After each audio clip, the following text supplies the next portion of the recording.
Waitress sees customer acting strange, sends him a note. There is something inside most people that makes us want to protect the ones we see as weak. The mothers have this feeling with their children. But as a society we all have decided that the children are the best we got, so we have to protect them.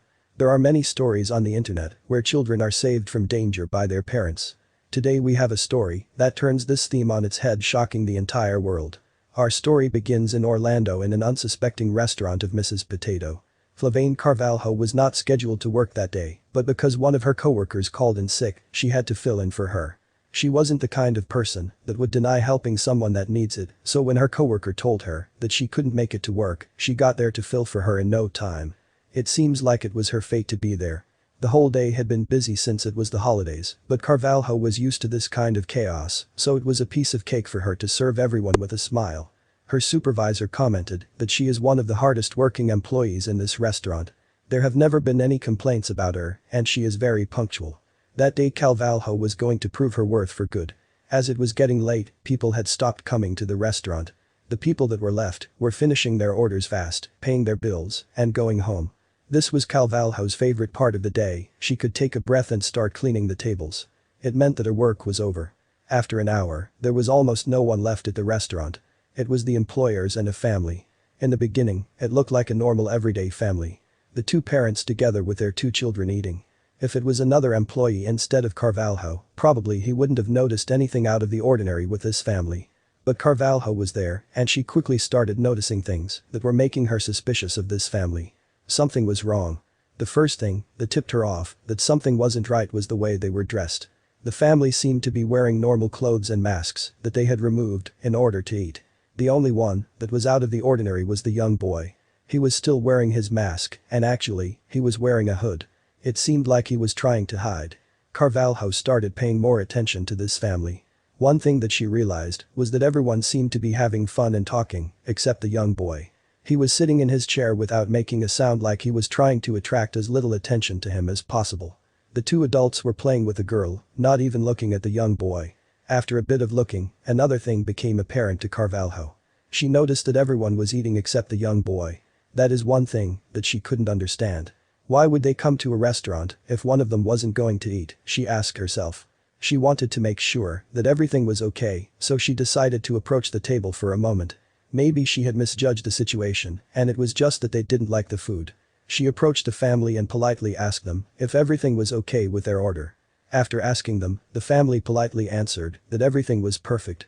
They must have noticed that Carvalho was looking at the boy because they quickly added that he was going to eat his food at home. Carvalho nodded and went away, trying not to show them that she noticed something very unsettling.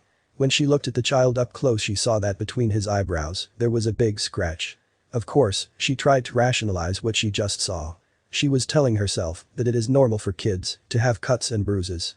They can get injured while playing, and it is completely natural. Her gut was telling her something different though. She needed to make sure. She passed a couple of times next to the family, seemingly doing things around the restaurant. Fixing chairs, cleaning the tables she had already cleaned, getting napkins, etc.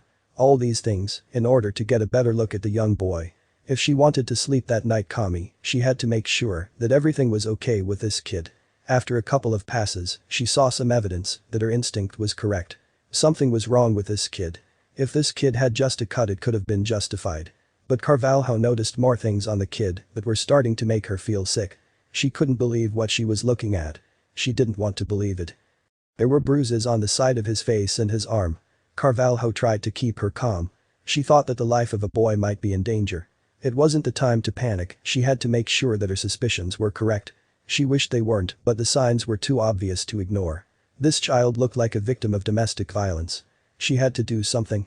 She needed a way to confirm that this child was in danger without notifying the parents. If they found out that someone was suspecting them, they would probably leave, and this child would be in even more danger. Carvalho understood the importance of acting swiftly, but most importantly discreetly. She needed to get into contact with the young boy. The first thing she thought was to talk to him when he went to the bathroom. She quickly realized that there was no guarantee that the kid would even go to the bathroom. She couldn't base her plan on something that involved luck. If something was going to happen, she would have to make it work without relying on anything else. She was starting to get nervous, thinking that the family might leave soon. The time window where she could act was getting thinner and thinner. She could notice that the family was almost done with the food. Suddenly, she got an idea that might work. It was extremely risky, but if the life of a child was in the line, she was going to do it, no matter what. Without hesitation, she decided that this was the only way. She was probably correct. She got a piece of paper and a pen and started writing something. She wanted to ask the kid a question, a simple question that would make clear to her if something was wrong. This plan assumed that the kid was going to answer, but she had no other choice. She thought a bit and realized that the simplest way to do it was probably the best way as well. So she wrote, "Are you okay?" This was as simple as it gets. These words might save a little boy's life. She had already decided the best way to ask this question to the boy. Carvalho thought she was lucky that the couple was sitting with their backs turned against her. She could hold up the sign she had just wrote without them noticing anything. But the kid noticed. Carvalho was holding the sign in a way that the couple couldn't see anything, while she had direct eye contact with the young boy. When she realized that the kid noticed her, she felt relieved. Now the only thing that was left was for the boy to find the courage to answer. The only way he could answer was by making a sign. A yes or no would suffice. And then he answered. The boy nodded no. Carvalho was shocked. She knew that this might be a possibility, but when she was actually faced with the fact, she realized she wasn't prepared. In front of her was a child that needed her help. She probably was the only person that knew about the boy's situation. Probably he was too scared or shy to ask for help. She decided to write another note. "Do you need help?" Wrote the second note. Carvalho was going to help this child either way, but she wanted to help the child ask for it himself. If he nodded yes, it would have been easier to deal with the situation later. The kid would be expecting something to happen. If he nodded no, it was a bit more complicated. The answer was given almost immediately. The kid nodded yes, and at the same time did a gesture that Carvalho translated as "I don't know what to do." That was enough for Carvalho. She phoned her boss to inform him about the situation, and after a very short call, she called the police. She quickly described the situation and asked them what to do. Then came the police. The police officers that arrived at the restaurant got to the family and asked them to talk with the kid alone. The couple was caught by surprise. Why did the police want to talk to their son? They couldn't argue, so they let them talk with the little boy. It was at that time that the kid shared everything with the police officers, and to say they were thunderstruck is an understatement. It turns out that the boy had been mistreated by the hands of his stepfather Timothy Lee Wilson. The boy told detectives he had been hit with a wooden broom, hung upside down from a door, and was regularly denied food as punishment, according to an Orlando Police Department news release. Timothy was arrested on the spot. The mother's time came a little bit later. They took the boy to the hospital for his injuries, and they found out that this kid was 20 pounds underweight for his age. It was clear that what the boy had said to the police was true.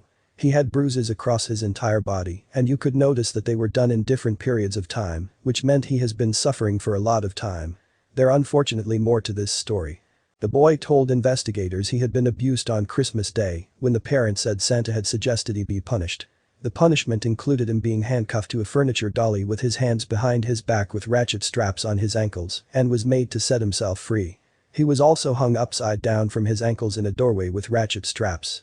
After he was taken for more questioning by the police authorities, with all the revelations he had already made, it was clear that his mother Kristen Swan knew all too well what her husband was doing to her son, but didn't seek help from anyone.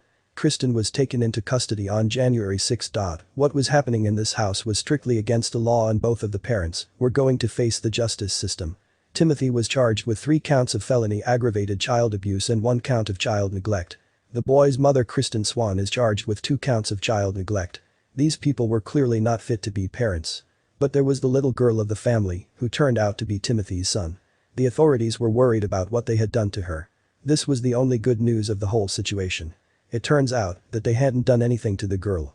The focus of their rage and resentment was only Kristen's son.